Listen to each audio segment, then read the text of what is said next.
Hello friends, this is Sonali Ahuja. Welcome to our channel Only Civil Service. As you know friends, हमने हमारा second chapter evolution start किया है, जिसके first part में हमने बात करी थी एवोल्यूशनरी बायोलॉजी की, थ्योरीज ऑफ एवोल्यूशन की, किस तरीके से लाइफ एग्जिस्ट हुई, किस क्या क्या थ्योरी दी गई हैं लाइफ ओरिजिनेशन को लेकर। अब नेक्स्ट वीडियो में हम बात करने वाले हैं सेकंड पार्ट में एविडेंसेस फॉर एवोल्यूशन, कि क्या क्या एविडेंसेस हैं, क्या क्या प्रूफ हैं जिनके बेसिस पे हम कह सकते हैं कि हाँ वाकई एवोल्यूशन हुआ होगा, एवोल्यूशन से ही क्या बने हैं, अदर एनिमल्स और ह्यूमन बीइंग बने हैं। तो सबसे पहले अगर मैं बात करूं एविडेंसेस फॉर एवोल्यूशन की, तो जो structural similarities among fossil and existing forms provide part of the evidence of evolutionary theory. जो स्ट्रक्चरल सिमिलैरिटीज, चाहे वो फॉसिल हो, फॉसिल मीन्स फ्रेंड्स वो एनिमल्स जो अब एग्जिस्ट नहीं करते, लेकिन उनका कहीं ना कहीं इम्प्रिंट हमें किसी रॉक में या कहीं पुरानी जगह, दबी हुई जगह पे हमें देखने को मिल जाता है। इम्प्रिंट, उसका इम्प्रिंट है ना, मतलब उसका कैसे स्ट्रक्चर रहा होगा हम उसके फॉसिल को देखकर पता लगाते हैं। या फिर जो एग्जिस्ट हैं अभी ऑलरेडी हमारे पास प्रेजेंट है, उन एनिमल्स को भी उनके स्ट्रक्चर में सिमिलैरिटीज देखकर हम पता लगाते हैं कि क्या एविडेंस एवोल्यूशन के रहे होंगे। अब फर्स्ट में अगर बात करती हूँ तो फर्स्ट हमारा एविडेंस होता है होमोलोगस ऑर्गन। होमोलोगस ऑर्गन वो ऑर्गन्स होते हैं जिनका सिमिलर ओरिजिन और स्ट्रक्चर होता है, मतलब इनका जो स्ट्रक्चर है वो एकदम सेम, मतलब जितने भी आपको जो भी ऑर्गन मिलेंगे वो सब स्ट्रक्चर में सेम होंगे, but different in function, function में डिफरेंट होंगे। मतलब वो सेम दिखेंगे, ओरिजिन सेम है, सेम तरीके से बने होंगे, लेकिन उनका काम अलग अलग होगा।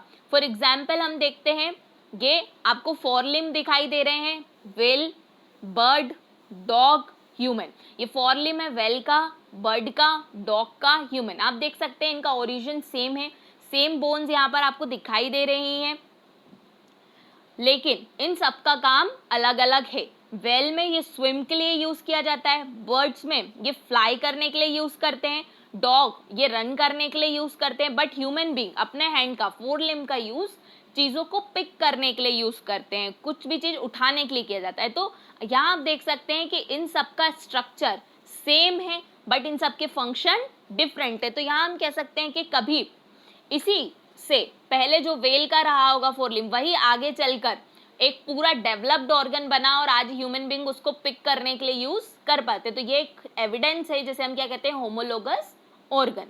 सेकंड एविडेंस की अगर हम बात करें, that is analogous organ.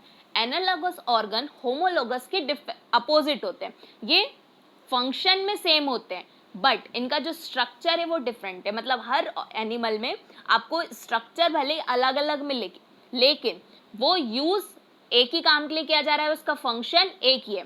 For example अगर हम बात करें विंग्स, अब ये आपको दिख रहे हैं बटरफ्लाई के विंग्स और ये हैं बैट के विंग्स, दोनों का आप देख सकते हैं कि स्ट्रक्चर बिल्कुल अलग दिखाई दे रहा है, लेकिन दोनों का काम सेम ही है, फंक्शन सेम है, दोनों ही उड़ने के लिए, फ्लाई करने के लिए अपने विंग्स का यूज करते हैं। तो इस तरीके के ऑर्गन क्या कहलाते हैं, एनालॉगस ऑर्गन, जो फंक्शन में सेम है बट उनका स्ट्रक्चर डिफरेंट होता है। थर्ड अगर मैं बात करूं, कनेक्टिंग लिंक्स। कनेक्टिंग लिंक्स वो लिंक्स होती हैं जो दो कैटेगरी के कैरेक्टर्स को आपस में कनेक्ट करती हैं। Living organism possessing the character of two different taxonomic categories are called connecting link. मतलब दो अलग अलग कैटेगरी के एनिमल्स या फिर ऑर्गेनिजम्स के कैरेक्टर एक ही के अंदर देखने को मिलते हैं, तो हम कह सकते हैं कि वो उन दोनों के बीच का क्या है, कनेक्टिंग लिंक है, जो दोनों के कैरेक्टर रख रहा है। जैसे फर्स्ट अगर मैं बात करूं यहाँ पे प्लांट और एनिमल्स, प्लांट और एनिमल के बीच की कनेक्टिंग लिंक है यूग्लिना। यहाँ आप देख सकते हैं ये क्या है, यूग्लिना है, ये प्लांट और एनिमल के बीच की कनेक्टिंग लिंक है। क्यों कहा जाता है, क्योंकि देखिए फ्रेंड्स, ये प्लांट का इसमें कैरेक्टर होता है कि ये ऑटोट्रॉफिक होते हैं, स्वपोषी होते हैं, अपना भोजन स्वयं बना सकते हैं ना, अपने खाने के लिए किसी पर निर्भर नहीं है, अपना भोजन स्वयं बना सकते हैं, क्योंकि ये ग्रीन कलर है और इसमें क्लोरोफिल पिगमेंट पाया जाता है। तो इसमें एक कैरेक्टर है प्लांट का, बट कभी कभी ये दूसरों पर भी अपने फूड के लिए निर्भर होते हैं, मतलब हेट्रोट्रॉफिक भी ये हो सकते हैं, हेट्रोट्रॉफिक मोड से भी ये न्यूट्रिशन कर सकते हैं, परपोषी तरीके से भी ये भोज्य पदार्थों को ग्रहण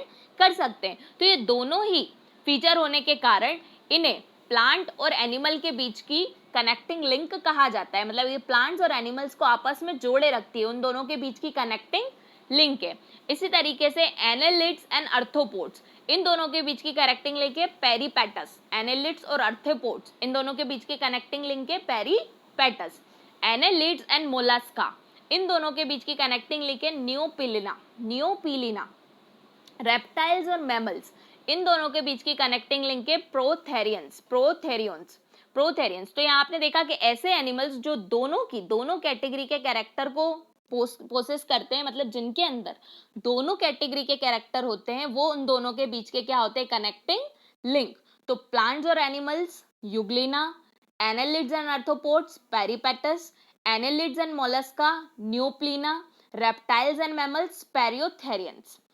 अब फोर्थ अगर हम बात करते हैं वेस्टिजियल ऑर्गन, इसमें हम कह सकते हैं कि कुछ वर्टिब्रेट्स में इस तरीके के ऑर्गन हैं जो पहले कभी रहे होंगे, जिनका यूज पहले किया जाता होगा, लेकिन अब वो हमारी बॉडी में प्रेजेंट तो है लेकिन नॉन फंक्शनल है, किसी भी तरीके का कोई यूज हमारी बॉडी में नहीं है। तो उसकी कुछ एग्जांपल यहाँ देख सकते हैं, जैसे अपेंडिक्स, जो हमारी स्मॉल इंटेस्टाइन होती है, उसकी जो लास्ट, यहाँ पर आपको लास्ट जो स्ट्रक्चर दिखाई दे रहा है, ये होता है वर्मीफॉर्म अपेंडिक्स। ये हमारी बॉडी में प्रेजेंट होता है लेकिन इसका कोई भी ऐसा कोई फंक्शन, ऐसा कोई काम हमारी बॉडी में नहीं है। ये एक तरीके से वेस्टिजियल ऑर्गन है, ठीक है।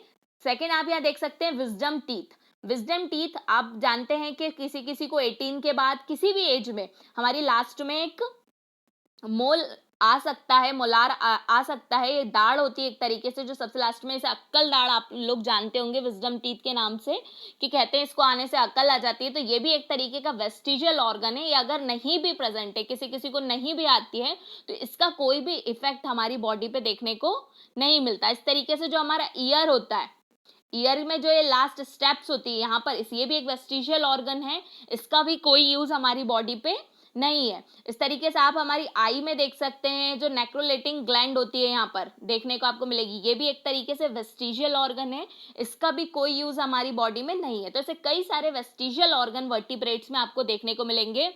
और एक और सबसे अच्छा एग्जाम्पल, हमारी जो वर्टिबल कॉलम होती है, हमारी वर्टिबल कॉलम में जो सबसे लास्ट वर्टिब्री है कॉक्सिक्स, लास्ट वर्टिब्री है कॉक्सिक्स, ये भी हमारी बॉडी में एक वेस्टिजियल ऑर्गन है, जिसको कहा जाता है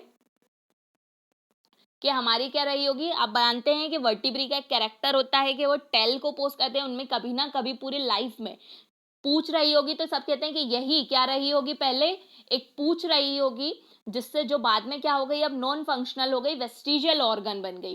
ठीक है फ्रेंड्स, तो ये सब थे हमारे वेस्टिजियल ऑर्गन। इसके बाद हम बात करते हैं लास्ट जो हमारा एविडेंस आता है, that is palaeontological evidence. Palaeontological evidence के अंदर आती है मिसिंग लिंक। अभी मैंने आपको बताया था कनेक्टिंग लिंक और मिसिंग लिंक सेम चीज है।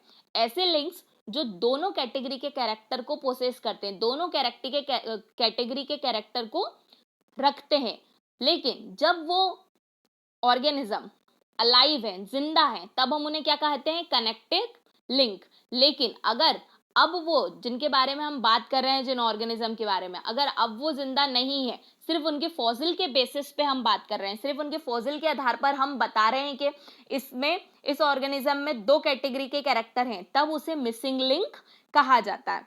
तो missing link are the fossil organism which exhibit character of two different group of animals. इसमें सिर्फ फॉसिल को देखकर पता लगाया जाता है कि इसमें दो कैटेगरी के या फिर दो कैटेगरी के एनिमल्स के कैरेक्टर रहे होंगे। तो इसके एग्जाम्पल क्या है, रेप्टाइल और बर्ड्स। रेप्टाइल और बर्ड दोनों के कैरेक्टर रखने वाला क्या है, आर्कियोप्टेरिक्स। यहाँ आप देख सकते हैं ये एक आर्कियोप्टेरिक्स है। ये देखिए इसके विंग्स हैं, तो मतलब इसके पास बर्ड का कैरेक्टर भी है, लेकिन यहाँ इसके ऊपर आपको फिंगर्स भी दिखाई दे रही हैं जिसके ऊपर नेल्स हैं, तो मतलब इसके अंदर रेप्टाइल का कैरेक्टर भी है। तो ये क्या करता है, दोनों के, अब इसके पास बीक है जो कि एक बर्ड का कैरेक्टर है, लेकिन उसके अंदर यहाँ पर आपको टीथ भी देखने को मिलेंगे, तो जो क्या है, एक रेप्टाइल का कैरेक्टर है। तो इस तरीके से ये कनेक्टिंग लिंक, मिसिंग लिंक है रेप्टाइल और बर्ड के बीच की, आर्कियोप्टेरिक्स। ये एक ऐसा एनिमल रहा होगा या ऐसा बर्ड रहा होगा जो क्या दोनों के कैरेक्टर्स को आपस में रखता है, मतलब दोनों के कैरेक्टर इसके अंदर पाए जाते हैं। सेकंड अगर मैं बात करूं एम्फीबियन एंड रेप्टाइल्स, तो एम्फीबियन और रेप्टाइल सी मोरिया एक ऐसा एनिमल रहा होगा जिसमें रेप्टाइल के भी और एम्फीबियन के, मतलब जो एम्फीबियन जो पानी में भी रह सकते हैं और जो लैंड में भी रह सकते हैं, है ना, और रेप्टाइल जो रेंग रेंग कर चलते हैं। तो दोनों तरीके के एनिमल्स, दोनों तरह के और कैटेगरी के ऑर्गेनिज्म के कैरेक्टर सीमोसिया में देखने को रहे होंगे, लेकिन जो आर्कियोप्टेरिक्स और सीमोसिया है ये अब प्रेजेंट नहीं है, हमें कहीं पर भी इस तरीके के कोई एनिमल देखने को नहीं मिलेंगे। ये मिसिंग लिंक है, मतलब इनके फॉसिल्स हमें मिले, कहीं कोई इम्प्रिंट किसी रॉक पे देखने को हमें मिला होगा, जिसको देखकर हमने पता लगाया कि हाँ पहले कभी इस तरीके का कोई एनिमल अर्थ पे पाया जाता होगा। सो फ्रेंड्स, ये थे एविडेंसेस ऑफ एवोल्यूशन, जिसमें से कई क्वेश्चन एग्जाम्स में बन जाते हैं और जिनके बेसिस पे हम पता लगाते हैं कि वाकई एवोल्यूशन हुआ है। So thank you friends, do like, share and subscribe. Thank you for watching.